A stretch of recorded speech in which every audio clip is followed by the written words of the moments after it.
Yo, gang, what's going on? What's going down? It's your boy. I'm back for another one. This is going to be the preview for Brentford v Arsenal. Brentford v Arsenal in the Carabao Cup third round. Jeez, Premier League side going up against a Premier League side. To be fair, to be honest, there's going to be a few Premier League sides going up against it. Yesterday, we saw Manchester United with a win, ended the match with a win in the EFL. Today is Arsenal's turn. Brentford v Arsenal, people. What are we saying? What are we how are we feeling first and foremost? I hope everyone's good. I hope everyone is blessed. I hope all of you lot are taking care of your loved ones and enjoying football, enjoying life, and yeah, all of that jazz, man. But look, I say all of that to say this. Premier League side going up against a Premier League side. I've seen previews from other people, other creators, and so forth. I've seen the press conferences from the managers, which we'll get into a little bit later. But effectively, I think, look, man, we're hearing a lot of rotation, even from the manager himself, Mikel Arteta, talking about the possibility of young players coming in. This type of fixture will expose young players to some football, some minutes, which of course, we want to see 100%. But effectively, we want to see us reach the, the competitive and the sort of ending stages of the competition. And I think for that, you can't rotate too much when you're going up against a Premier League side, a tough, competitive side, a football sort of playing side with a very good manager in Thomas Frank. Brentford is a tough side. I don't think they've had the best of starts this season. I'll be honest and I'll be real, but I still believe that they're gonna try to, and the manager, he said it himself. He's gonna try to field the strongest possible 11 that he can in order to get the best out of his players and go through to the fourth round. So we can't allow that to happen. Arsenal has to effectively look at this competition this year and say to themselves, "Look, man, we need this because from a mentality aspect, what this will do, you can reach the final very early in the season, very soon in the season for the Carabao Cup. I think mentally it will work wonders for the team. It will work wonders for young players, and yeah. So I want to see us field a, of course, rotated side, but a strongest possible rotated side, and it's going to be difficult to predict. It's going to be difficult to say exactly who's going to play and so forth. Some people, of course, that are injured, they're not going to play, of course. And you're going to look at some positions that you just kind of say to yourself, right, okay, cool. The goalkeeping position, I'm sure Mikel's going to give Ramsdale a run out in this game. I mean, if Raya was to start today, then that's it. It's effectively done, and Ramsdale's not injured. Like that would be crazy. But yeah, people, let's get into it, man. Let's quickly get into it. I don't want to take too long on this, but we'll get into it. Brentford v Arsenal, as you can see here, straight away. We're going to be wearing our away kit, our famous sort of lime yellow, whatever you want to call it, away kit at the GTEC Stadium. I think kickoff is at 7:45. Let's have a look at what these two respective clubs have been saying. And look, you know, Brentford is a team that effectively, when you're playing them, you know what you're going to get. You're going to get that sort of robustness. You're going to get that sort of intelligence. You're going to get that football. You're going to get that sort of, route one at times, and it's one of those ones. But I think this guy right here that you're looking at on the screen, he's going to be effectively the main man for them while Ivan Toney is still out. And Ivan Toney is a huge, huge, huge miss for Brentford, of course, for all of the reasons we know why. That's why teams like us and Chelsea, are looking to see if we can get him off Brentford in the January window. But yeah, look, I like Brian Mbeumo. I think him and the Silva, a few others, they're really, really, really solid players for Brentford. And if one or two get the chance to play, then that's who, we're gonna have to look out for. I think the Silva is injured. As I was doing my notes for this video, I think we're most likely not going to see the Silva playing, but we should see this gentleman here, Brian Mbuemo, and yeah, man, Matthias Jensen, who have 4 and 3 goals in all competitions, respectively. So Matthias Jensen looks like he's cooking as well with goals. To be honest with you, as I said before, they haven't really had the best of seasons, Brentford.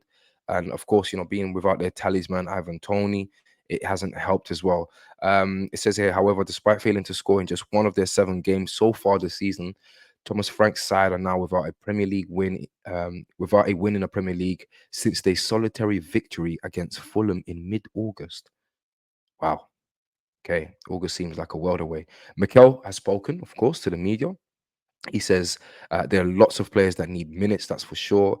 You can go through the squad, and some players haven't played many minutes. And against Brentford, they're going to have exposure for sure. That can include young players. Young players.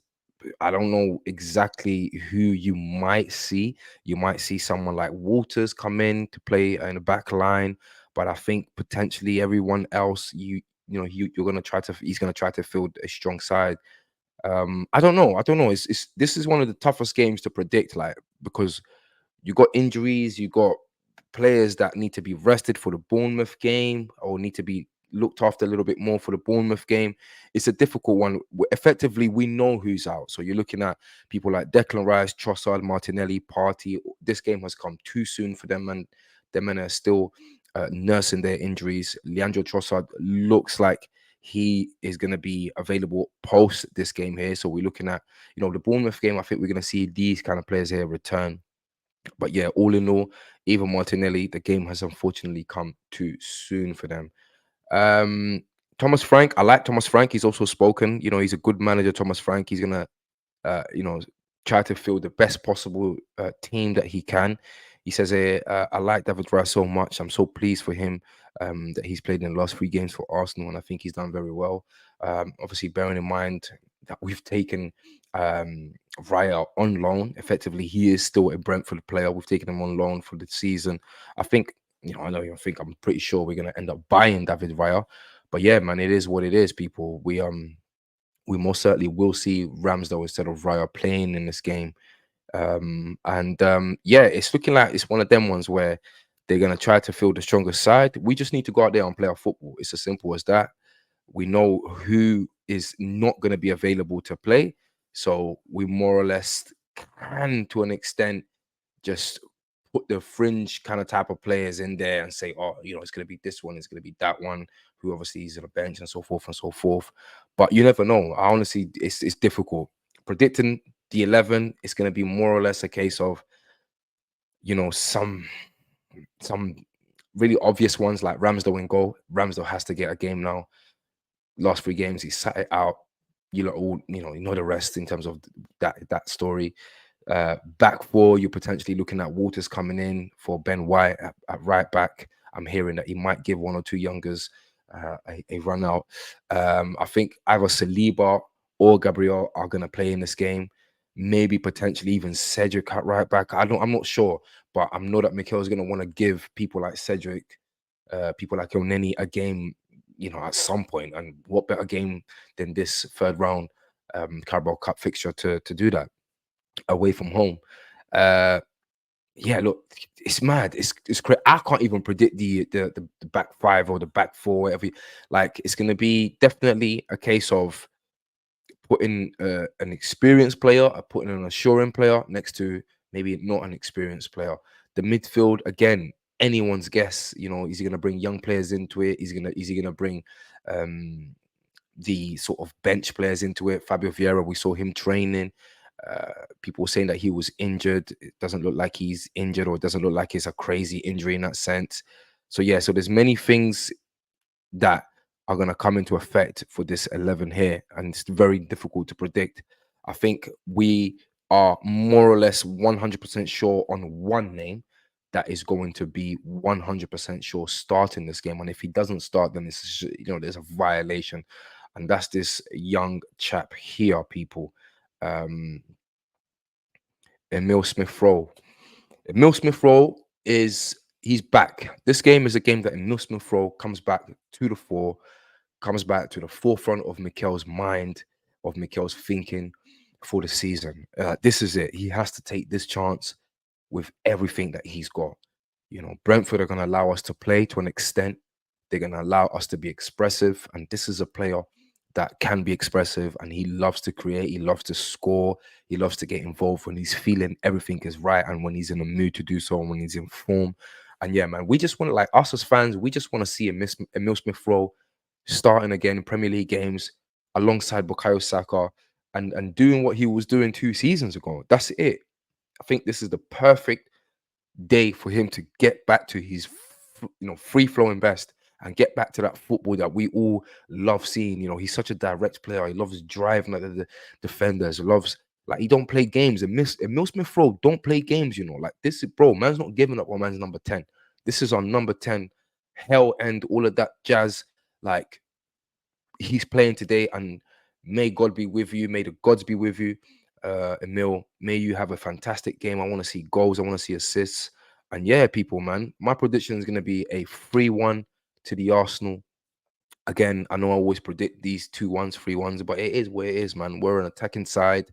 Like I said, Brentford's going to allow us to play a little bit more, and I just want to see us really take it to them and say to the rest of the footballing world, like we're in it to win it. Every single competition that we're going into, whether it's Carabao Cup, FA Cup, Champions League, we're in it to win it because we have a new mentality, we have a new approach to things, and that's what we need to be on, people. So look out for my post-match review, look out for my player ratings video. You lot know all of the rest, man. All of that's going to be following up, and then we go from there. 3-1 is my prediction for Brentford v Arsenal tonight, 7:45 kickoff at the G-Tech Stadium.